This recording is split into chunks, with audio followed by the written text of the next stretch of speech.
Today, we are making the best Chargers offense possible using only the players they've had since the year 2000. And the first big question is Justin Herbert or Philip Rivers?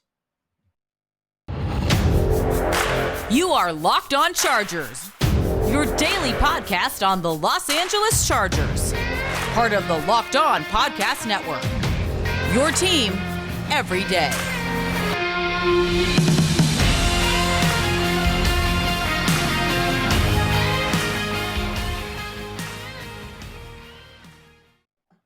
What is up, and welcome into the Locked On Chargers podcast. I'm your host, Daniel Wade, joined as always by my co-host, David Droegemeier, and we've been covering the Chargers together for over 6 seasons, but we're heading into our 5th season as the host of the Locked On Chargers podcast, bringing you your team every day. Thank you guys so much for making us your first listen, and to make sure you never miss the show, go subscribe to the Locked On Chargers YouTube channel and also follow the show for free on all platforms, wherever you get your podcast from. But David Droegemeier had a great idea on today's show to create the best Chargers offense that we possibly can. And we're keeping it from the year 2000 because anything before that, it gets so hard to, really compare players from such different decades, and you're going to forget some dude from 1971.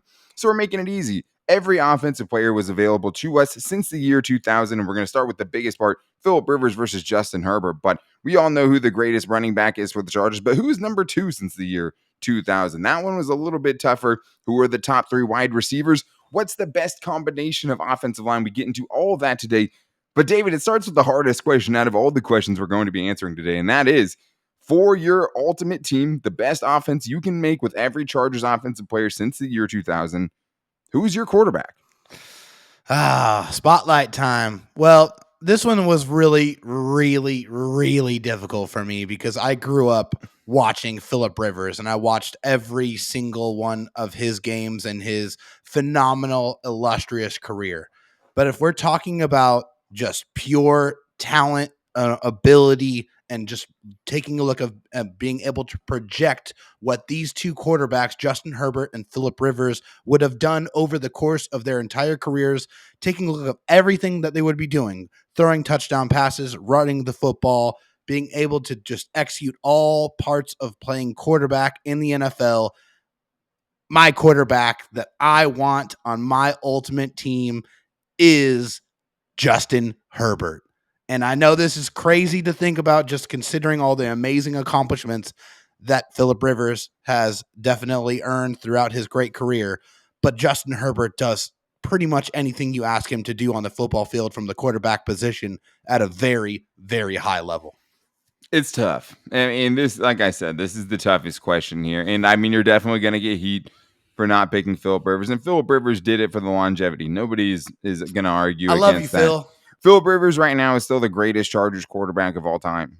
But if you're building a team, a super offense, it's hard not to pick the most talented quarterback the Chargers have clearly ever had. And that's not a conversation. That answer is Justin Herbert, and that's the only answer. I ended up going with Justin Herbert too, and I didn't think I would because Philip Rivers did it for so long. We know what he brings to the table, and we know that he's a Hall of Fame quarterback, and you can't say that about Justin Herbert right now. You just can't. I mean, if Justin Herbert decided to retire tomorrow, he would not be in the Hall of Fame. Like Andrew Luck's even going to be a tricky conversation, right? Even though he was great, still didn't play what a lot of these quarterbacks are playing well into their 30s and things like that. It's Justin Herbert, David. I mean, for me, and it's crazy to say that because I love Philip Rivers. Philip Rivers is still my favorite quarterback of all time. Yeah. But I think for this conversation, the answer is Justin Herbert. Because the other part of it is Justin Herbert, there's parts of his game we don't even know yet, right? Yeah. Like he could still get a lot better. Like we saw the full package of Phil, and it was up and down certain seasons, right? Sure. And when you look at their seasons averages, because I think that's really the only way to go about this, because I mean, obviously, if you're looking at just total stats, Justin Herbert doesn't have 63,440 yards yet with the Chargers, right? No. And he's not top 10 in pretty much every passing statistical category of all time. Which he doesn't have 421 touchdowns now. No, but I mean, Philip Rivers had 240 starts for the Chargers. I mean, 421 touchdowns, 209 interceptions. But on average, he averaged 4,223 passing yards a season. He averaged 28.2 touchdowns, and he averaged 14.1 interceptions. Look at Justin Herbert's averages. only through 2 years, but that actually works out nicely because it's basically like a 2-year, 16 game per year average because he's played 32 through his first 2 seasons. Yep. He has 34 and a half touchdowns per season, so that's over 6 more than Phillip Rivers on average, and that's just the passing touchdowns. We'll talk about the rushing in a second. He averages 4,675 yards, 12 and a half interceptions, so a lower interception percentage. And he averaged 292.2 passing yards per game, where Phillip Rivers over 14 years as a starter, I did not include his first 2 seasons where he was on the bench, he averaged 260 yards per game. Different NFL when Phillip Rivers first came in. There's a lot of different factors here. That's not everything. But I do have to get to the rushing statistics, David, because that one was pretty funny. Phillip Rivers' career, 601 rushing yards, 3 touchdowns, and averaged the 3 touchdowns seemed low. Like I was really surprised that was all it was. It was, but also they didn't do the QB sneak as much as you would have thought. Probably because he didn't like to, I don't think. No, yeah, he didn't like it, no. Which is crazy, though, because I'm pretty sure he had like 14 rushing touchdowns in one of his seasons at NC State. Yeah. Anyways, though, I mean, that was his career. 601 yards, 3 touchdowns, averaged 1.6 yards per carry. 609 with the Chargers, but he had -8 rushing yards when he was with the Colts. Right, just for his career, though. The whole package. I mean, that's not going to change much for Phillip Rivers' rushing average. No, it's not. -8 yard rush with the Falcons or with the Colts, but Justin Herbert 536 yards already for his career, so he's catching up. He's about to pass Phil in that. 8 touchdowns compared to 3, and averaged 4.5 yards per carry. And that is the one part of this, David, that Justin Herbert obviously clearly is better than Phillip Rivers as he's a much better athlete. He can move around. He can run the ball when he has to. That's one of the biggest polar opposites for these two dudes. Well, and also just to put it in perspective how amazing Justin Herbert has been running the football for the Chargers, the leading rusher at quarterback for the Chargers is John Hadle, and that was 11 seasons, 154 games, 288 rushes for 1,013 rushing yards. That was good for 3.5 yards per carry. In 2 seasons, Justin Herbert has 536 rushing yards.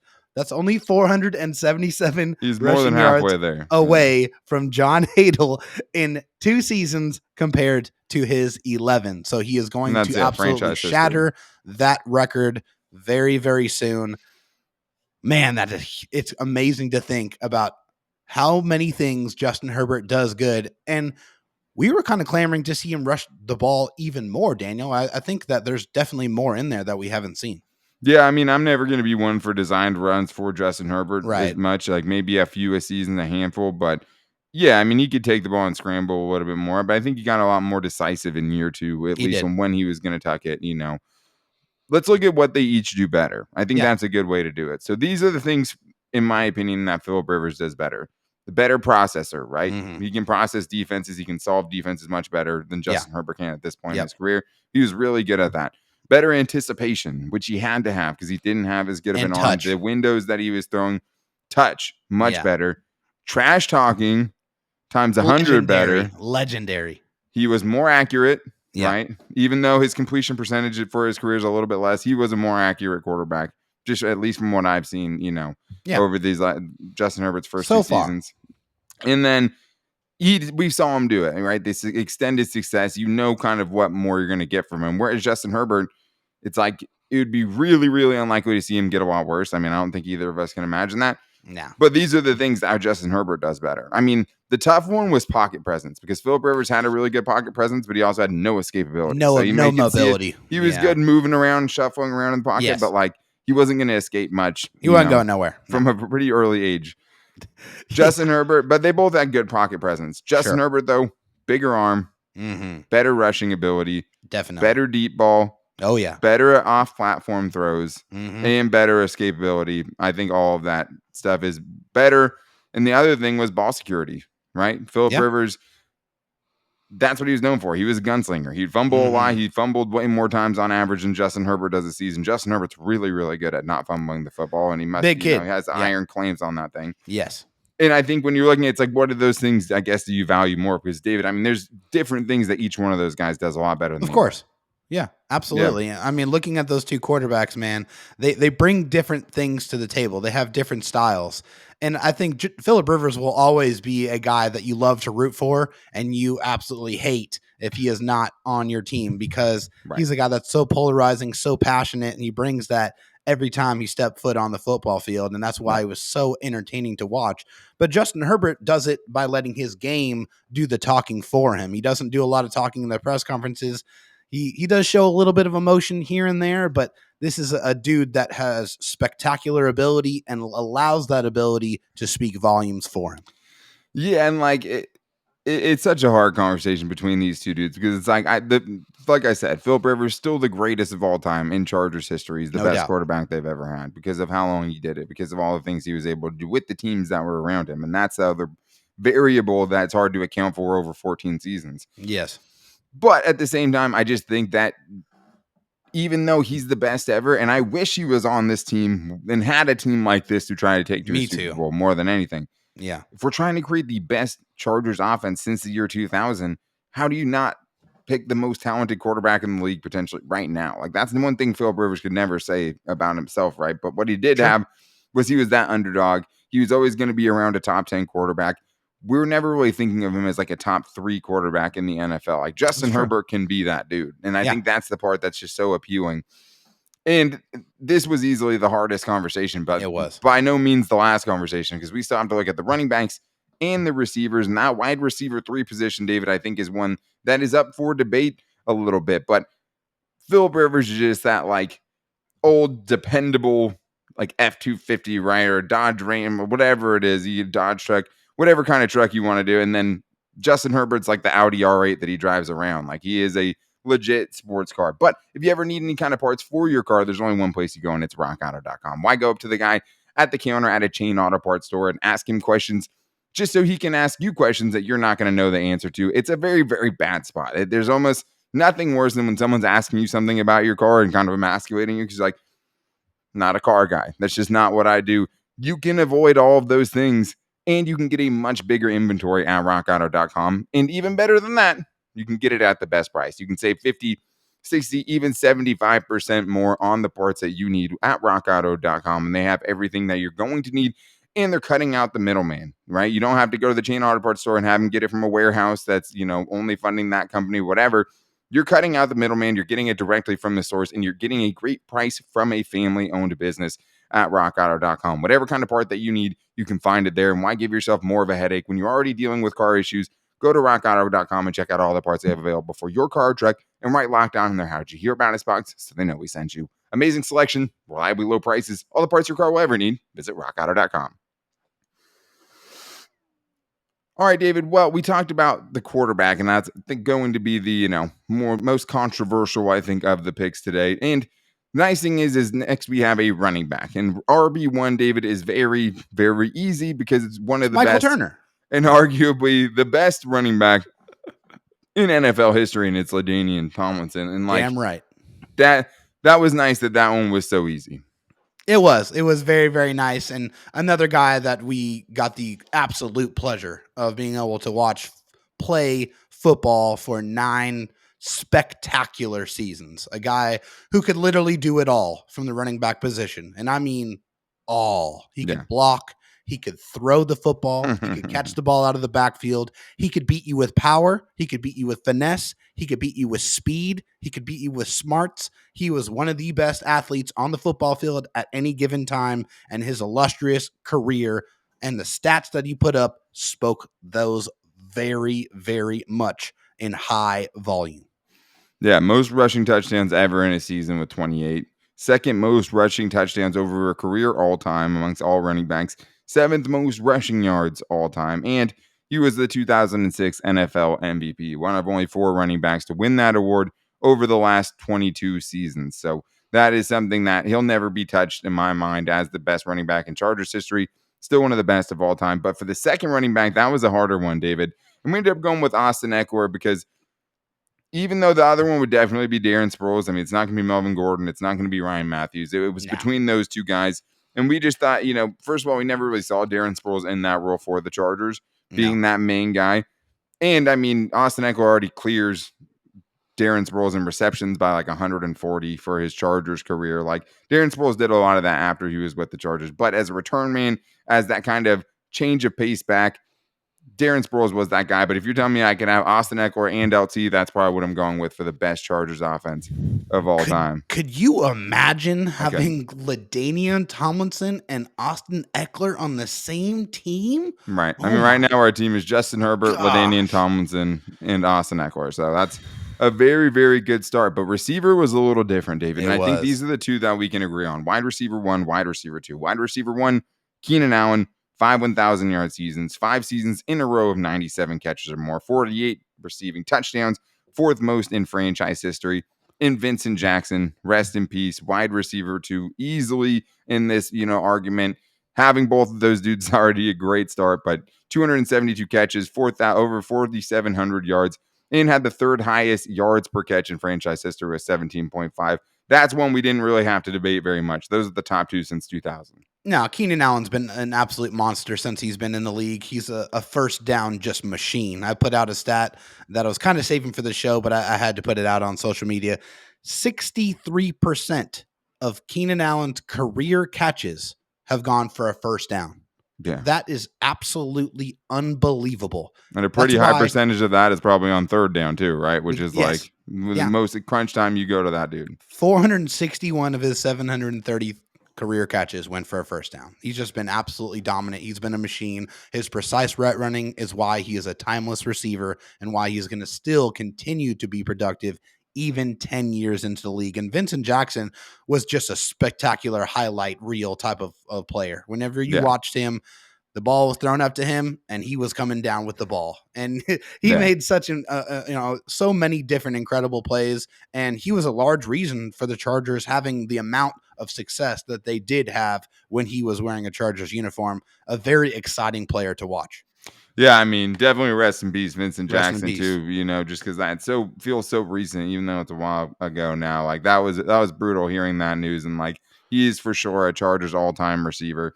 Wide receiver 3 gets a little sticky because we're going since the year 2000. So like, if we were going all time, it'd probably be Charlie Joyner, Lance Allworth, Keenan Allen. That's the top 3 probably of all time. Right. But since we're stopping it at 2000, it's a lot tougher.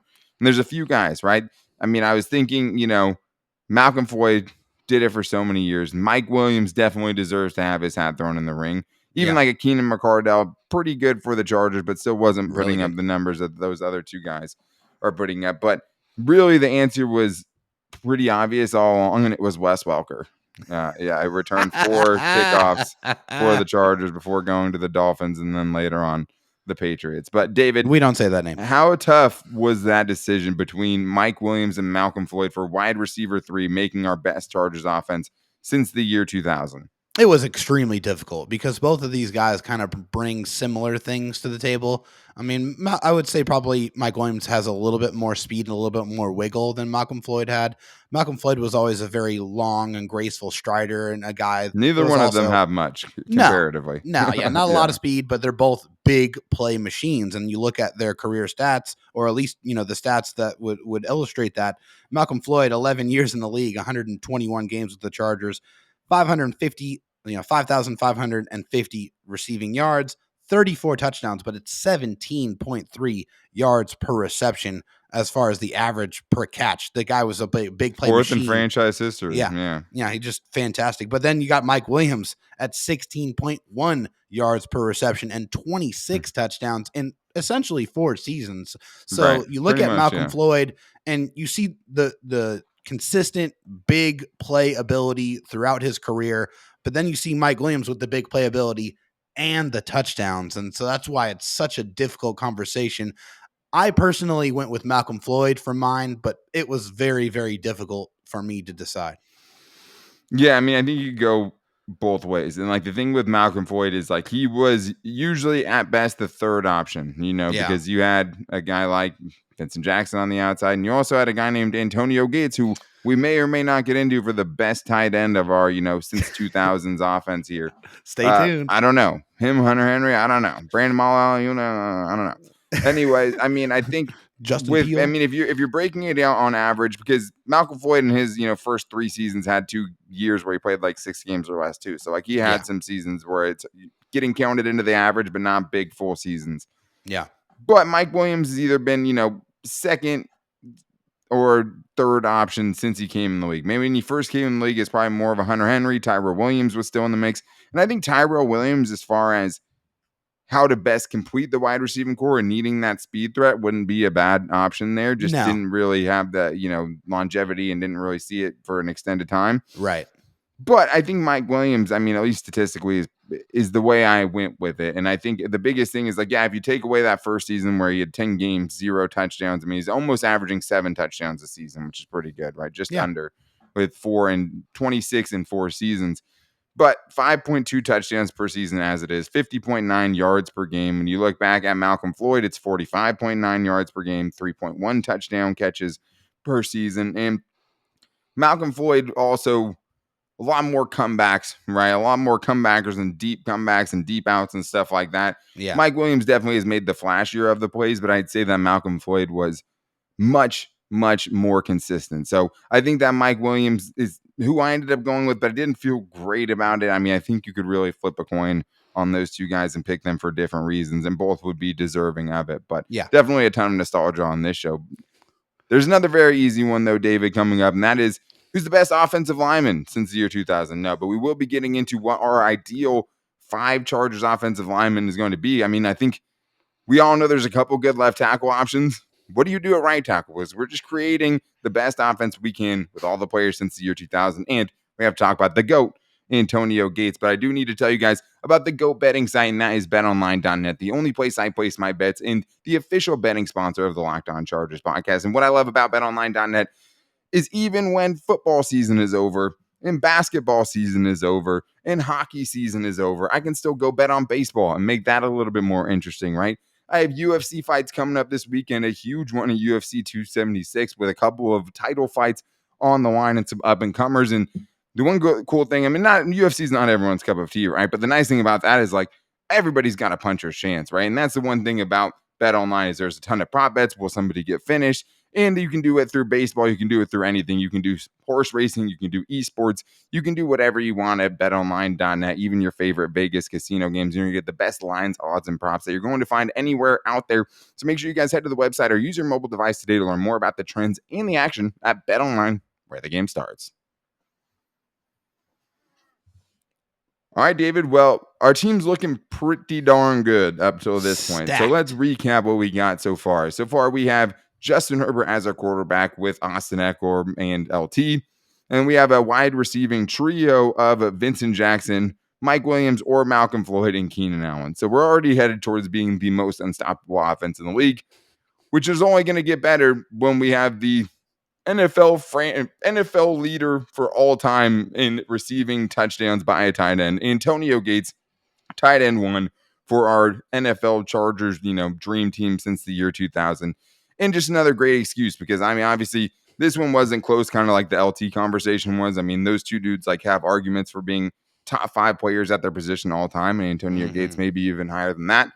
But David, I mean, imagine Antonio Gates in his prime on this offense right now, and what we're making this offense by adding him to, LaDainian Tomlinson plus Keenan Allen, and them being on the same team a little longer, but him in his prime, like that is even more appetizing.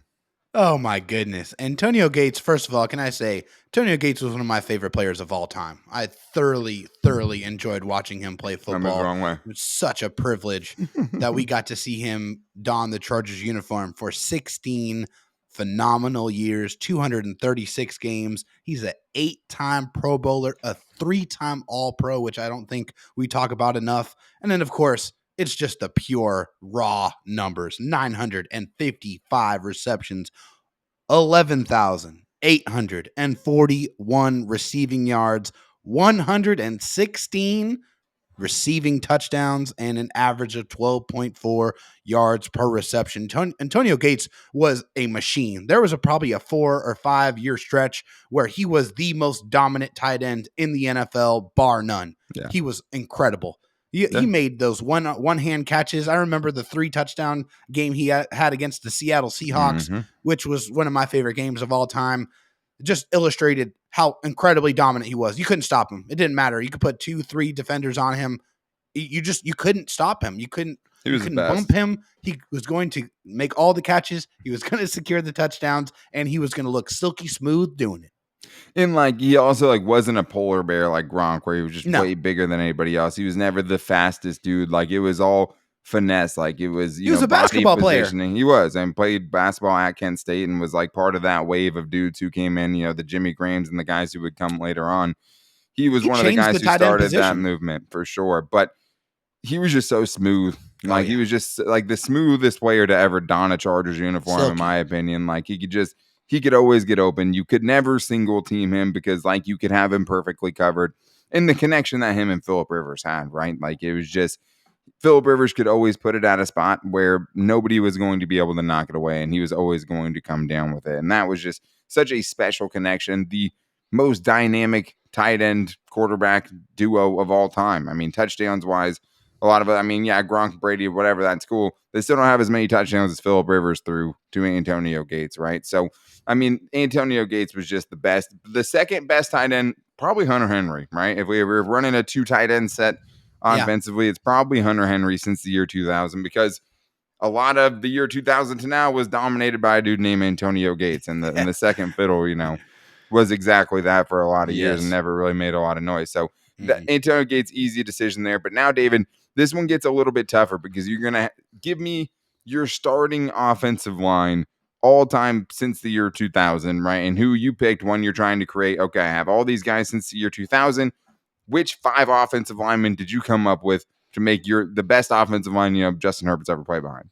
Yeah, so for me, assembling this offensive line, going back to every single team from 2000 to 2022, the one thing I recognize is the Chargers did not have very many good right tackles. I mean, not at all. But they did have some good interior players, and they had a couple of left tackles that are definitely going to be used in here. So for my left tackle, I'm going Rashawn Slater. And yeah, I know it's 1 year, but I don't care. I can see it. This guy is going to be here to stay. Then at guard, I got Chris Dealman. And then at center, I have Nick Hardwick. Yeah, left guard, excuse me. I have Mike Goff there at right guard. And then at right tackle, I went with Marcus McNeil because there really is no other good option besides probably Jeremy Clary, which is the guy we talked about before the show. But if we're talking about assembling the 5 best offensive linemen since 2000 to protect Justin Herbert, that's what I went with. Yeah, and like that's the thing is when we were talking about this, we didn't know exactly what each other's rosters were going to play out as, and so I have Marcus McNeil as my left tackle, and then I have the same 3 interior dudes. I have Nick Hardwick, even though like just based on like a 1-year sample and like who's playing at a higher level, like Corey Linsley definitely deserves to be in the conversation. Yeah, he's easily the second best dude. Like and he's only played with the Chargers 1 season. So I wouldn't blame you for going that direction either.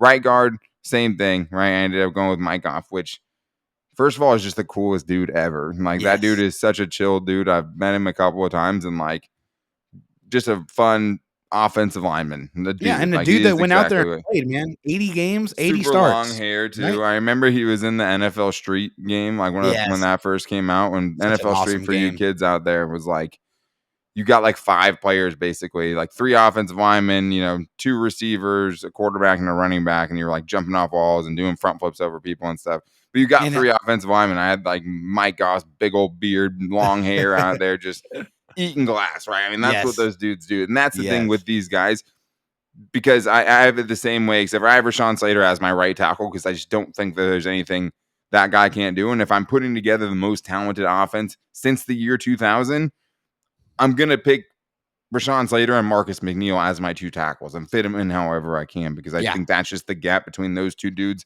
at their best and every other single person. But yeah, Jeremy Clary, if we had to pick a right tackle, would probably be who it was. Yeah. But that was the thing about these dudes is like, not only were they the best offensive line the Chargers had, and after they had that core of McNeil and Nick Hardwick and Chris Dealman and Mike Goff, like it was all downhill. And Phillip Rivers like never got a good offensive line again. But those dudes ate glass. Like those dudes they did. were like straight up like I will just eat glass for fun. I will just And run through brick I'm gonna walls for mug fun. you. I'm gonna maul you. I'm gonna run you over, and then I'm gonna spit on you and laugh in your face. That's what those guys did. That's the attitude that they brought to The it. I'm not saying attitude that's what they era of did, Chargers but that's offensive that's linemen. the nastiness that you bring to the table that you want from your interior offensive linemen. Those guys, they brought that attitude.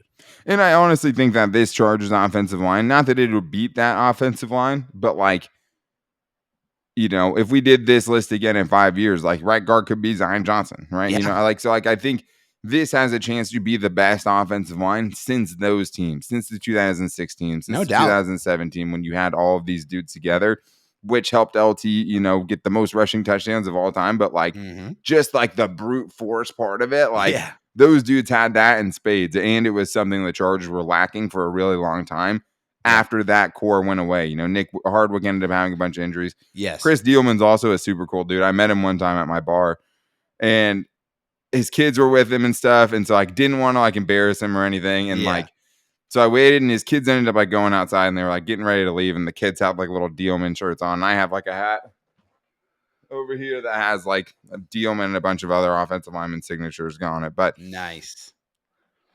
I went up to him and I was like, "Hey man, like I didn't want to like, cause a scene in front of your family and stuff like that. And like, so I just want to tell you like, hey, you're one of my favorite players, 67. Like I always thought you were like super good, blah, blah. And he's like, man, why couldn't you have said that when my kids were here? Like that to them, I'm like a nobody. Like they don't know I was like an offensive lineman for the Chargers for all these years. And I was like, oh, I'm sorry, bro. Like he's like, yeah, not a lot of people were coming up to me, raving about my football career, but he was super appreciative and stuff. But it was just really funny because I was like, I don't want to like take him away from his family. He's like, dude, I love it. Why'd you not come over here before? Sing Maybe my we'll try to praises, man. Yeah, maybe we'll try to get like Mike Goff or Chris Dealman on the show because those dudes are just super chill. That would be sick. Yeah, maybe we should try to do that. We're show planning on the show right now. Let's do it. David, so now we have an offensive line. The two tackles are Marcus McNeil, Rashawn Slater. You also have the interior of Mike Goff, Chris Dealman, and Nick Hardwick to go along with these skill players: Justin Herbert, LaDainian Tomlinson, Austin Eckler, Keenan Allen, Vincent Jackson, Mike Williams, and/or Malcolm Floyd, and Antonio Gates. Like that offense is easily the best offense in the league. Unstoppable. Hands down, right? And it's just fun to think about. Like with Justin Herbert having the best receiving core he's ever had, the best running back he's ever played with, the best offensive line in front of him. I mean, that would be pretty unstoppable. I don't think that you can take a look at pretty much any other team that you could assemble from 2000, from any other team in the NFL, and match them up with the amount of talent the Chargers have on the offensive side of the ball. I mean, good luck. I mean, you want to defend the deep ball? Fine. Things are going to get opened up over the middle with Keenan Allen and Antonio Gates. You're gonna try to stop that, put a blanket over the coverage. Okay, cool, no problem. Here's the ball, LaDainian Tomlinson. Just go run them over, or let's hit Austin Eckler in the flat and let you try to tackle him.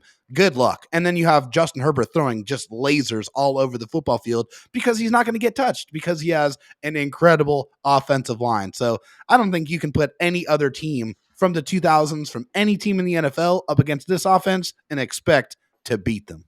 But David, as we learned last year, the offense is only half of the team. So it's going to be very exciting next week. And it's going to be a much harder show, I think. The best Chargers defense using only players since the year 2000. So that's going to be on next Wednesday's show, kind of as we have it right now. And we will be back with you guys 5 days a week. We just found out starting July 18th. And until then, we'll try to keep going Monday, Wednesday, Friday. But I'm also getting married in 25 days. So we'll see what happens. But thank you guys for joining us. Let us know who your all-time offense would be in the YouTube comments, or if you guys want to hit us up on Twitter at LockedonLAC. You're going to want to know that as well, just because the next show is Fan Mail Friday, and you guys can get your questions on the show by following us on Twitter. You can hit up me or David personally as well. David Droegemeier's DMs are always open any time of the night. Whatever you want to say, you can say to him.